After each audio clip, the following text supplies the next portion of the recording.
Invest, la chaîne des top d'investissement. Ici, on parle essentiellement d'entreprises de qualité. Aujourd'hui, on va aller droit au but sur 3 entreprises qu'on a déjà eu analysées sur cette chaîne-ci. Donc, je rappelle ici qu'on va uniquement aller regarder à peu près l'estimation des analystes, etc. Essayer de voir à peu près si l'entreprise est intéressante aujourd'hui par rapport aux multiples de valorisation. OK? Donc, les vidéos longues se trouvent sur la chaîne. Donc, chacune de ces entreprises-ci, j'ai déjà eu à les étudier sur cette chaîne-ci. Donc, vous pouvez retrouver les différentes vidéos. Donc, on a BNP Paribas, Goldman Sachs et Bank of America. On commence par BNP Paribas. On peut constater ici que nous avons une compagnie, voilà, ça reste une entreprise bancaire, d'accord? Donc maintenant, quel type de banque on a ici? Est-ce que c'est plutôt banque commerciale, banque d'investissement, etc., d'accord? Donc je vous laisse aller vérifier ça ici. Je pense que je l'ai déjà mentionné dans une de mes vidéos ici et vous savez à peu près comment est-ce qu'on procède, ok? Donc en date d'aujourd'hui, ce genre de business, si je sais que je ne vais pas avoir tendance à payer des multiples assez élevés pour cette compagnie ici, pour ce genre d'entité. Et également, je vois ici qu'en termes de bilan financier, on a à peu près quelque chose ici. Quand je parle du bilan ici, donc le S&P Credit Rating ici nous donne un A+, tant mieux ici. J'aime bien favoriser tout ce qui est au-dessus de B. D'accord? Que ce soit B+, etc. Non, tout ce qui est au-dessus de B. Donc, de préférence dans les A. D'accord? A-, A+, A. D'accord? Quand on est déjà aux alentours de B, je n'aime pas ça. OK? Ça ne veut pas dire que c'est mauvais, mais pour une compagnie bancaire, vu déjà que c'est l'étude du bilan, il faut vraiment faire très attention. OK? Mais on ne va pas se limiter à ça, n'est-ce pas? On va aller lire les rapports financiers, essayer de voir qu'est-ce qui se passe dans ce genre d'entité-là. OK? Dépendamment de quel type d'entreprise, dépendamment de quel type de banque nous avons ici, vous savez que on va avoir tendance à regarder soit les actifs tangibles par action, accorder de l'importance plus aux actifs tangibles par action ou bien aux bénéfices, d'accord, dépendamment de quel type de banque on a. OK? On va rapidement ici, qu'est-ce que ça présente ici comme entreprise? Ça sont les bénéfices nets. La courbe des bénéfices nets, vous pouvez voir ici, tant bien que mal, ça augmente de temps en temps. Vous pouvez voir ici qu'on a une accélération sur ces dernières années, alors qu'on avait plutôt une stabilité ici. Vous devez aller regarder qu'est-ce qui s'est passé, pourquoi est-ce que c'était plutôt stable. Est-ce que l'augmentation des taux d'intérêt ici a une influence sur ce business-ci? Attention, cette partie-ci représente uniquement les prévisions. Donc faites attention, on vérifie toujours qu'ils soient assez nombreux également sur le dossier ici. Donc ce qui va nous donner ceci. Donc quand on prend ce business-ci, généralement, je ne veux pas avoir, ça va être difficile pour moi d'aller au-delà de 10 fois les bénéfices pour une compagnie bancaire. OK? Donc, si on prend en considération ici les bénéfices attendus en 2025, si ça se réalise, bien sûr, sans actualisation, on sera à peu près une valorisation aux alentours de 107 euros l'action, à 10 fois les bénéfices. OK? D'habitude, c'est un business qui se cherche aux alentours de 9,25 fois les bénéfices, mais 9,25 fois les bénéfices, vous allez voir ici que, voilà, on a eu tendance à toucher les 10 fois les bénéfices ici de temps en temps ici. Donc là, ici encore, donc on peut se dire ici 10 fois les bénéfices. 10 fois les bénéfices, ça représente ici 10% de rendement. Donc on peut se dire ici, en date d'aujourd'hui, que BNP Paribas, ça peut être intéressant. Par rapport au dividende, ici, le dividende en lui-même, il est safe.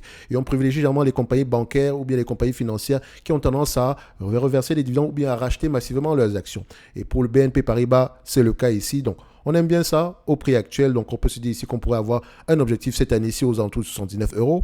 D'accord? Et d'ici 2025, aux alentours de 107 euros. Maintenant, je ne sais pas si on va arriver à 107, 79. Tant qu'elle continue à livrer la marchandise, tant mieux. Ça, c'est pour BNP Paribas. Ensuite, la seconde entreprise ici sur la liste, c'est Goldman Sachs. Goldman Sachs également, on a déjà eu à faire des vidéos sur cette compagnie-là. Donc, Goldman Sachs, ça donne quoi?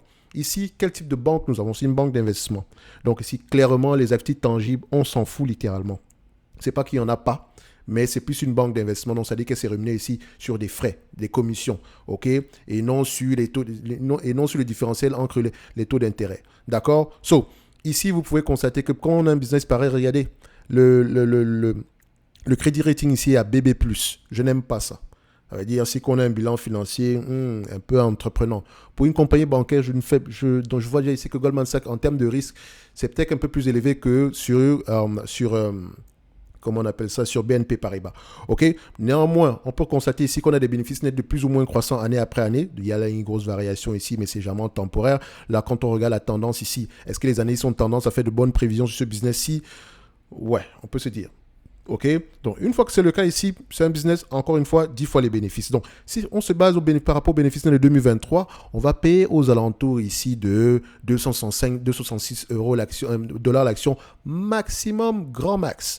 OK? Mais n'oubliez pas qu'il y a également une certaine croissance ici, donc on pourra aller aux alentours de 409 dollars l'action. Donc, ça peut être assez intéressant. Le dividende en lui-même, il est safe. N'oubliez pas également elle peut racheter elle rachète également ses propres actions. Si je ne me trompe pas, on peut aller regarder ça ici, parce que acheter une entreprise à 10 fois les bénéfices, franchement, c'est déjà cadeau.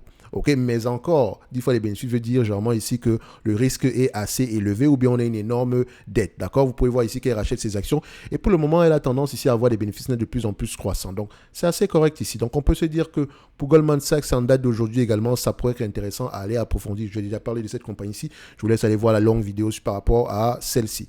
Donc, ça, c'est la deuxième entreprise sur notre liste. La troisième entreprise également qu'on a déjà eu à mentionner, c'est Bank of America, d'accord? BAC ticker symbol. Donc, Bank of America ici, je vous laisse aller découvrir quel type de banque on a, d'accord? Je pense que vous savez à peu près comment est-ce qu'on peut le faire. Et si vous ne savez pas comment on peut le faire, n'oubliez pas que en lien dans la description de cette vidéo, si vous avez le service Top Premium, vous pouvez demander généralement des analyses quantitatives, également avoir accès aux formations thématiques concernant ici l'analyse des banques, la lecture des rapports financiers, analyser les rates, etc. On en a au moins une nouvelle chaque mois. Attention, le top premium, vous donne droit au discount uniquement.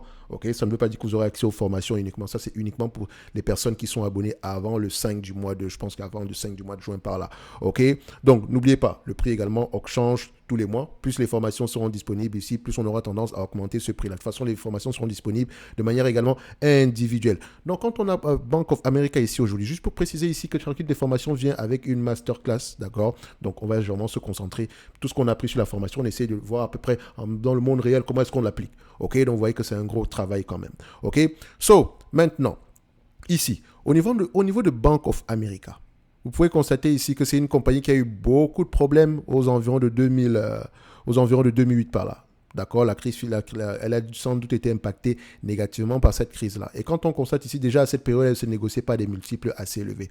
Donc il faut faire attention. Et également ici, il faut aller voir quel était le crédit rating à ce niveau-ci, même si on sait que S&P, Fitch, Moody's également ont également été affectés de manière négative par la crise financière de 2008. D'accord, donc ça a peut-être mis techniquement, il y avait des doutes par rapport à la moralité de ces différentes entités-là, parce qu'elles sont rémunérées par les entreprises en question pour mettre un crédit rating. Et techniquement, ce crédit rating-là doit être le plus parfait possible de celui qui se rapproche le plus de la réalité. Donc ici, de toute façon, quand ils publient à peu près leur crédit rating ici, il y a toujours une note qui vient avec, et la note est généralement gratos sur le site web de l'entreprise, sur la plupart de ces entités-là. Si vous allez voir si vous allez sur les sites web, vous allez trouver ici le crédit rating, que ce soit l'analyse venant de Fitch, l'analyse venant ici de Moody's ou bien de DBRS ici, je ne sais pas si vous le connaissez, mais bref, c'est disponible, ces informations sont disponibles, vous pouvez lire à peu près qu'est-ce qu'ils pensent du point de vue bilan financier. OK ?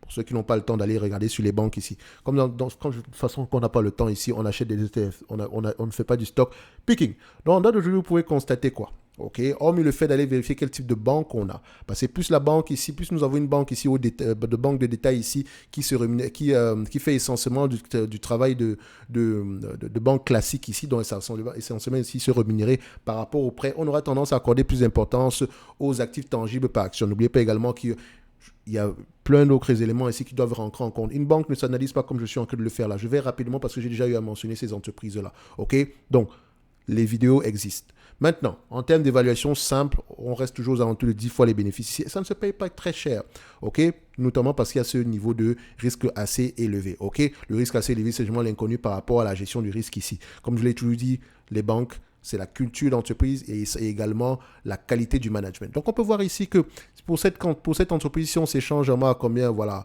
à 10 fois les bénéfices, on sera à peu près à $34 l'action pour 2023 et pour 2025 ici on sera à peu près à $36 l'action. Donc on peut voir ici parmi les trois entreprises qu'on a étudiées ici aujourd'hui, c'est celle qui est la moins sous-évaluée. Mais attention, je pourrais même dire que toutes les trois sont sous-évaluées de manière quantitative parce que s'échangent plus à 10 fois les bénéfices. Tout maintenant dépend de la qualité même de la culture d'entreprise, la qualité même du management parce qu'ici il faut pas faire de demi-mesure. Si on les classe ici par rapport à la qualité du bilan, on va se dire ici que la qualité du bilan ainsi que le fait qu'elle soit la sous-évaluation, la différence entre la valeur et le prix actuel, on va se dire qu'on aura du BNP en premier, en deuxième, on aura du Bank of America, en troisième, on aura du Goldman Sachs. Mais comme je l'ai encore mentionné ici aujourd'hui, attention, il y a d'autres paramètres qui doivent rentrer en considération. Le CET1, vous pouvez également voir ici Efficiency Ratio, vous pouvez également voir ici le Return on Equity, le Return on Asset, donc ces éléments-là également doivent être pris en considération.